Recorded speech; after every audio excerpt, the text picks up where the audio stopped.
नमस्कार आप सभी साथियों को। और आज की जो प्रेस वार्ता है वो हर बार की तरह केंद्र सरकार महिलाओं के प्रति जो उनका उदासीन रवैया है, दिल्ली पुलिस की चरमराई हुई व्यवस्था है, उसको लेकर ही है। बहुत दुखद विषय पर आज आपके सम्मुख हम लोग आए हैं। संगम विहार में जिस प्रकार से एक 21 साल की बच्ची के साथ बर्बरतापूर्वक बलात्कार की घटना को अंजाम देते हुए उसकी हत्या की गई है और पुलिस का जिस प्रकार से रवैया देखने को मिल रहा है, ये बेहद शर्मनाक है और बेहद दर्दनाक घटना हुई है ये संगम विहार की। अगर बीते 30 दिनों की बात करें, बीते 1 महीने की बात करें, तो दिल्ली देश की राजधानी में 4 से लेकर 5 मुख्य बड़ी घटनाएं बलात्कार की हम लोगों के सामने हैं। 1 अगस्त को नंगली गांव की घटना घटी त्रिलोकपुरी में, उसके बाद 6 साल की मासूम बच्ची के साथ ये घिनौने अपराध की घटना सामने आई, नरेला की एक बच्ची के साथ दुष्कर्म की घटना सामने आई और आज 21 साल की ये जो बच्ची है इसके साथ किस प्रकार से गैंग रेप की घटना होना, उसकी फिर हत्या कर देना और पुलिस का रवैया बिल्कुल इस तरीके से कि वो अपने पल्ला झाड़ती हुई नजर आ रही है। ना संगीन कार्रवाई करी, ना कोई गंभीर मुकदमे दर्ज करे और अगर कोई बात करते हैं तो बात सिर्फ लीपापोती और उसको जो है एक केस महज एक केस बनाकर रख देने वाला रवैया जो लगातार दिल्ली पुलिस का दिखाई दे रहा है, ये बेहद शर्मनाक है और बेहद दुखद है। दिल्ली की जो आधी आबादी है इसकी सुरक्षा की जिम्मेदारी पूर्ण रूप से केंद्र सरकार के अधीन आती है। अमित शाह जी पता नहीं किन कार्यों के अंदर व्यस्त हैं, पता नहीं कहां पर अपनी राजनीतिक गोटियां फिट करने में लगे हुए हैं, लेकिन मैं आज इस प्रेस वार्ता के माध्यम से इस देश के गृह मंत्री माननीय अमित शाह जी से ये कहना चाहती हूं कि प्रतिनिधि होने के साथ साथ दिल्ली की बेटी भी हूं, दिल्ली की महिला भी हूं और हम महिलाओं की ये जो सुरक्षा व्यवस्था है वो आपके अधीन है। दिल्ली पुलिस आपके अधीन आती है। दिल्ली पुलिस की दिन प्रतिदिन लापरवाही और महिलाओं पर होते हुए अत्याचार, बढ़ते हुए अत्याचार इस बात की ओर इशारा करती है, इस बात का सबूत है कि दिल्ली पुलिस के बस की नहीं है दिल्ली की महिलाओं की सुरक्षा करना। और मुझे लगता है कि केंद्रीय गृह मंत्रालय की बस की भी अब नहीं रहा है हमारी दिल्ली की बहन बेटियों को की सुरक्षा सुनिश्चित कराना, उनकी इज्जत को बचाना या फिर उनके लिए ऐसा माहौल बनाना कि वो देर सवेर अपने घर से निकल सके, अपनी नौकरी पर, अपने स्कूल में, अपने कॉलेज में या कहीं पर भी वो खुले दिमाग से या निडरता के साथ जा सके। तो मेरा निवेदन है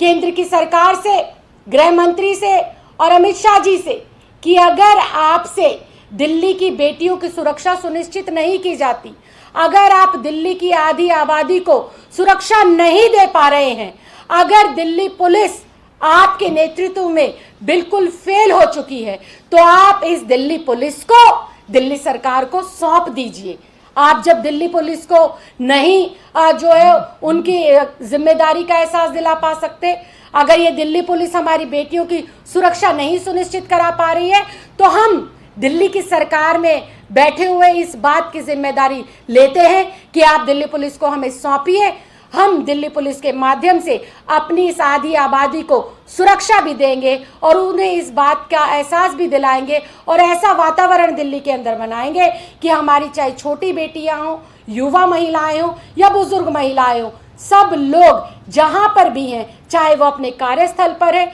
चाहे वो अपने घर में है, पार्क में है, मार्केट में है, सब लोग अपने आप को सुरक्षित महसूस करेंगी। मैं गृह मंत्री जी से इस बात का निवेदन करती हूं कि आप इधर उधर की बातें छोड़कर अपने राजनीतिक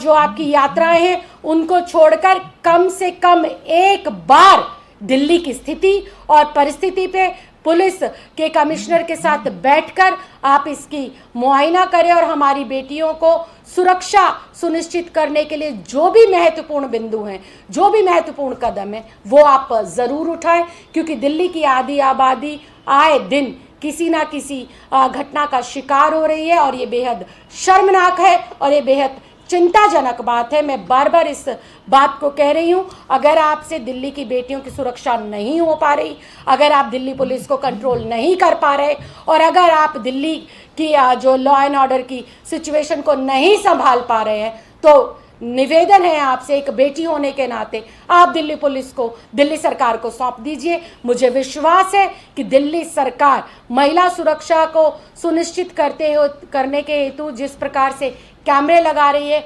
मार्शल तैनात कर रही है, उस प्रकार से हम अपनी दिल्ली पुलिस अगर हमारे अधीन आती है तो हम अपनी बेटियों की सुरक्षा को सुनिश्चित भी करेंगे और उन्हें ऐसा वातावरण देंगे जिस माहौल में वो निर्भय होकर बिल्कुल एक अच्छी सोच और एक मजबूती के साथ जीवन अपना यापन कर सकती है। बहुत बहुत धन्यवाद। अब जो है वंदना कुमारी जी शालीमार बाग से विधायक हैं हमारी, वो भी अपने 2 शब्द आपके सामने रखेंगे। मैं इस प्रेस कॉन्फ्रेंस के माध्यम से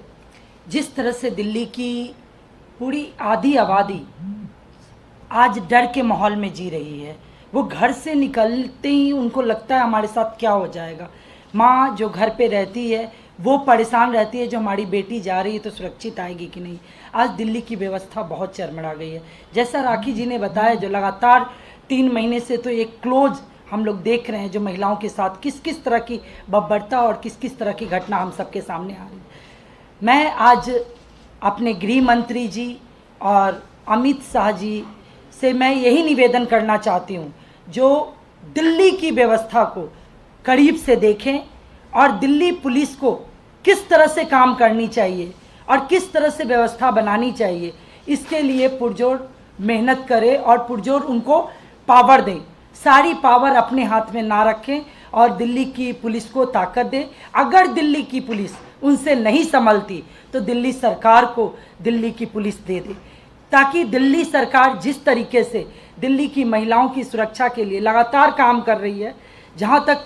संभव है सीसीटीवी के माध्यम से, मार्शल के माध्यम से और भी बहुत सारी व्यवस्था बना के, उसी तरीके से हम दिल्ली पुलिस के साथ भी मिलके दिल्ली की महिलाओं को की सुरक्षा के लिए लगातार काम कर सकते हैं, अच्छे तरीके से काम कर सकते हैं, ताकि हमारी बहन बेटियां महफूज रहे और वो अमन चैन की ज़िंदगी जी सके। तो बहुत बहुत धन्यवाद। जय हिंद, जय भारत।